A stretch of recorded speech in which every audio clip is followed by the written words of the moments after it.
మీ personal interviews మరియు వ్యాపార ప్రకటనల కొరకు ఈ నెంబర్ని సంప్రదించండి. నమస్తే, వెల్కమ్ టు మనం టీవీ. నేను మీ ప్రియాంక. చాలా మంది షుగర్ పేషెంట్స్ ఎక్కువైపోతున్నారు. చిన్న పెద్ద అని కూడా తేడా ఉండట్లేదు. మరి ఈ షుగర్ పేషెంట్స్ ఎక్కువగా దేంతో బాధపడుతున్నారు అంటే కిడ్నీ ప్రాబ్లమ్స్ తో.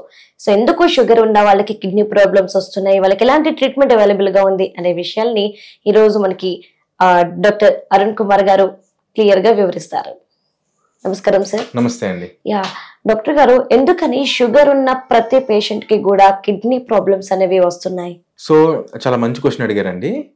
అండ్ మనకి ఇండియాలో కానీ ప్రపంచవ్యాప్తంగా కానీ కిడ్నీ డిసీజ్కి one of the main reasons diabetes అండి. అంటే షుగర్ వల్లనే మనం ఎక్కువగా కిడ్నీ ప్రాబ్లమ్స్ అంటూ చూస్తున్నాం. ఓకే, సో ఈ షుగర్ వన్స్ మన బాడీలోకి ఎంటర్ అయినప్పుడు డయాగ్నోసిస్ ఎప్పుడు చేసాం మన దాని మీద కిడ్నీ ఎంతవరకు ఎఫెక్ట్ అవుతుంది, దాని అవుట్కమ్స్ ఎలా ఉంటాయి డిపెండ్ అవుతుంది. అంటే ఉదాహరణకి ఇప్పుడు మిమ్మల్ని చూసి మీ బాడీలో షుగర్ నేను చెప్పలేను, మీ అంతటి మీరు వాలంటరీగా వెళ్ళి టెస్ట్ చేయించుకోవాలి. ఓకే, సో ఇక్కడ ఆర్గ్యుమెంట్ ఏంటంటే అంత బాగానే ఉన్నప్పుడు ఎందుకు టెస్ట్ చేసుకోవాలి అని. ఇక్కడ మీ లాజిక్ అందరూ మిస్ అవుతుంటారు. సో మనకి అంత బాగానే ఉన్న ఒక కార్ సర్వీసింగ్ తీసుకెళ్ళినట్టు, ఓకే, సో పీరియాడికల్ గా హెల్దీ పీపుల్ కూడా at least once in 6 months diabetes check చేసుకో. ఓకే, ఇయర్లీ వన్స్ మొత్తం టోటల్ బాడీ చెకప్ అనమాట. ఇది అందరూ పాటించాల్సిన ఆరోగ్య సూత్రం. సో ఈ డయాబెటీస్ బ్లడ్ షుగర్స్ ఎప్పుడైతే పెరుగుతున్నాయో ఈ బ్లడ్ షుగర్స్ మొత్తం కిడ్నీ అనే కాదు మొత్తం all over their body circulate అవుతూ ఉంటుంది. యా, సో మన కిడ్నీస్ ఏంటంటే నిమిషానికి ఒక 120 ml ఆఫ్ బ్లడ్ని ఫిల్టర్ చేస్తుంది. నిమిషానికి 120 ml ఆఫ్ బ్లడ్ కిడ్నీ దగ్గరికి వెళ్తుంది. ఇన్ఫ్యాక్ట్ అంటే ఇంత గ్లూకోజ్ లోడ్ ఉన్నది వెళ్తుంది. ఈ 120 ml ఒక నిమిషానికి అనుకుంటే రోజుకి 180 లీటర్లు. అంటే మన బ్లడ్ వాల్యూమ్ ఉండేదే 6 లీటర్లు అంటాం, 5 నుంచి 6 లీటర్లు. 5 నుంచి 6 లీటర్లు ఉన్న బ్లడ్ 180 లీటర్లు అంటే అన్ని సార్లు కిడ్నీకి సర్క్యులేట్ అవుతూ ఉంటుంది. సో ఎప్పుడైతే బ్లడ్ లో గ్లూకోజ్ ఎక్కువ ఉందో అన్నిటికన్నా ముందు ఎఫెక్ట్ అయ్యేది కిడ్నీ. అదే ఎక్కువ సార్లు అంత హై షుగర్ ఉన్న బ్లడ్ ని అది రిసీవ్ చేసుకుంటుంది. Okay, kidney after all it's filter కదా. సో అంత లోడ్ ఉన్న షుగర్ ని ఎప్పుడైతే కిడ్నీ ఇన్నిసార్లు ఎక్స్పోజ్ అవుతుందో కిడ్నీ ఫిల్టర్ దగ్గర ఫస్ట్ డ్యామేజ్ స్టార్ట్ అవుతుంది.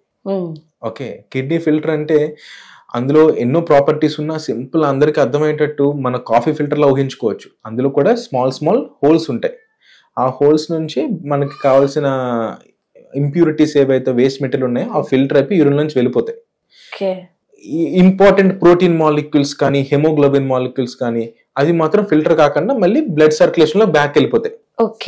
ఎప్పుడైతే ఈ గ్లూకోజ్ కూడా ఒక మాలిక్యూల్ కింద ఊహించుకుని ఈ ఫిల్టర్ దగ్గరికి వెళ్తూ ఒక రకమైన స్ట్రెస్ క్రియేట్ చేస్తుంది ఫిల్టర్ మీద.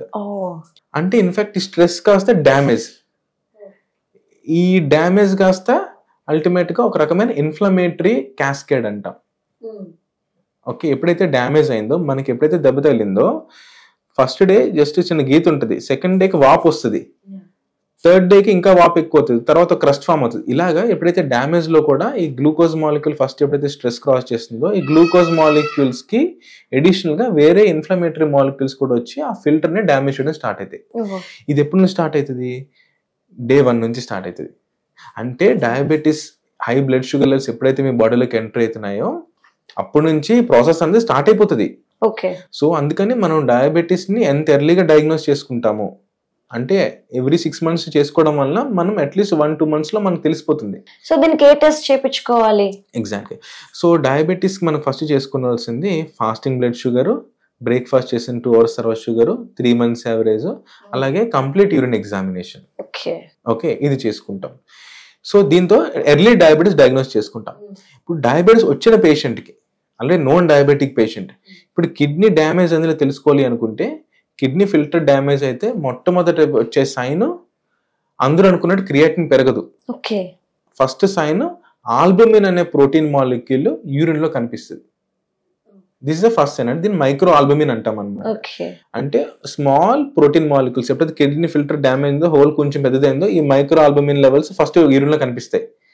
అంటే ఈ పర్సన్ కి కిడ్నీ డ్యామేజ్ అనేది స్టార్ట్ అయింది అని. ఇక్కడ నుంచి అసలు స్టోరీ ఒక 6 months కి తర్వాత ఇది మైక్రో ఆల్బుమిన్ కాస్త మ్యాక్రో ఆల్బుమిన్, తర్వాత క్రియాటిన్ పెరగడము, సో బై ద టైం మన క్రియాటిన్ పెరిగేటప్పటికి మోర్ దెన్ 50% కిడ్నీ డ్యామేజ్ అయిపోయి ఉంటుంది. ఓకే, ఎందుకని కిడ్నీ డ్యామేజ్ అంటే sugar patients main kidney damage అయ్యి ఒక 50-60% వచ్చిన తర్వాత ఎందుకు బయటపడుతుంది?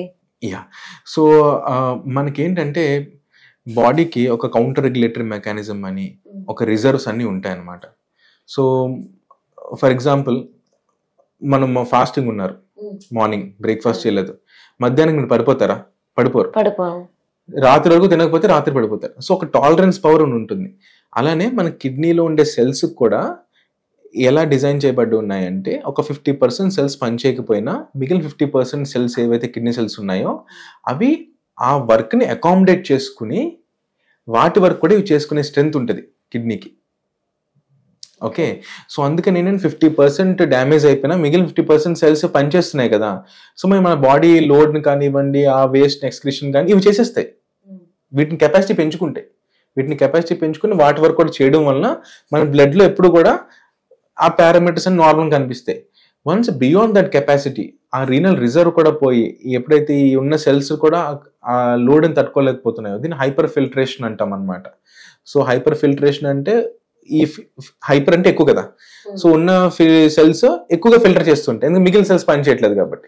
ఈ హైపర్ ఫిల్ట్రేషన్ కూడా కొంతకాలం జరిగిన తర్వాత ఈ పనిచేసే కూడా ఎంతకాలం మోస్తాయి, అవును, అవి కూడా ఇట్ స్టార్ట్స్ గివింగ్ అప్.